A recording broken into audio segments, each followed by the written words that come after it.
तैयार हो जाइए एक पुरस्कार और जादू भरी कहानी के सफर के लिए। बहुत पुराने जमाने की बात है। एक दूर दराज मुल्क में एक अजीम और ताकतवर बादशाह हुकूमत करता था। उसके 7 बेटा थाई और एक निहायत खूबसूरत बेटी थी जिसका नाम अजीजा था। बादशाह अपनी बेटी से बेपनाह मोहब्बत करता था और वकाई अजीजा अपने नाम की तरह सबकी अजीज थी। शहजादे इल्मो हुनर में आगे बढ़ते, कीमती लिबास पहनते और सुनहरी तख्तियों पर हीरे की कलम से लिखना सीखते थाई। जबकि छोटी सी अजीजा के लिए महल में एक खास शीशादार कमरा बनाया गया था, जहां वो तस्वीरों से भरी एक अनमोल किताब पढ़ती थी, जिसकी कीमत आधी सल्तनत के बराबर समझी जाती थी। महल की जिंदगी खुशियों से भरी हुई थी, मगर ये सुकून ज्यादा आसी तक कायम न रह सका। एक दिन शहजादों और अजीजा की माँ दुनिया से रुखसत हो गई। कुछ अरसे बाद बादशाह ने दूसरी शादी कर ली। नई मलिका ज़हर में खूबसूरत थी, मगर उसका दिल सिया था। बचाई उसे पहले दिन से ही पसंद नहीं करते थाई, क्योंकि उसकी सख्ती और बेरहमी साफ नजर आती थी। कुछ ही दिन गुजरे थाई के अजीजा को महल से दूर एक गांव भेज दिया गया, ताकि वो अजनबी लोगों के दरमियान परवरिश पाए। दूसरी तरफ मलिका ने बादशाह के दिल में अपने ही बच्चों के खिलाफ जहर घोलना शुरू कर दिया। धीरे धीरे बादशाह अपने बिटन से बेपरवाह होता चला गया। एक दिन मलिका, जो असल में एक जादूगरनी भी थी, ने अपनी चाल चली।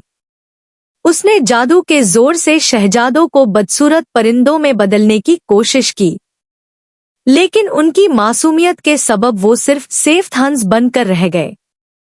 सातों भाई आखिरी बार महल की तरफ देखकर उदास निगाहों के साथ जंगल के अंधेरों में गुम हो गए। गांव में अजीजा एक किसान की झोंपड़ी में पाल रही थी। पट्टे और कंकर उसके खेल के साथी थाई।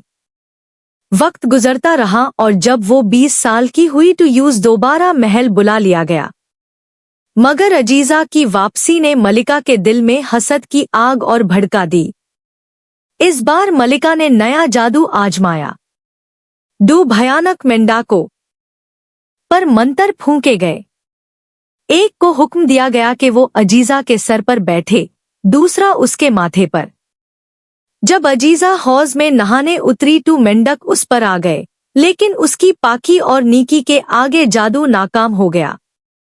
मेंढक बदसूरत जानवर बनने के बजाय खूबसूरत फूलों में बदल गए।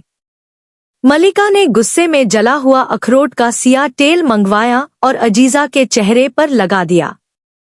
बादशाह जब अपनी बेटी को इस हाल में देखकर गुस्से से भर गया और हुक्म दिया कि उसे महल से निकाल दिया जाए। टूटी हुई अजीजा महल छोड़कर जंगल की तरफ निकल गई।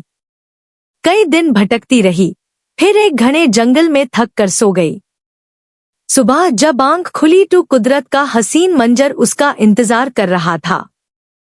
चश्माई के पानी से चेहरा धोया तो असल हुस्न वापस आ गया। रास्ते में एक बुढ़िया मिली जिसने बताया कि उसने करीबी चश्माई पर 7 सेफ हंस सुनहरी ताजों के साथ देखे थाई। अजीजा समझ गई कि ये उसके भाई है। शाम ढलने पर हंस शहजादों में बादल गए और बहन भाई का दर्द भरा मिलन हुआ। भाइयों ने अपना सारा राज बहन को बता दिया। रात को अजीजा ने ख्वाब में एक रोशन परी देखी, जिसने बताया कि भाइयों को जादू से आजाद करने का सिर्फ एक तरीका है, बिच्छू बूटी के कांटों से 7 कमीज़ें बनाना, और जब तक काम मुकम्मल ना हो खामोशी इख्तियार करनी होगी।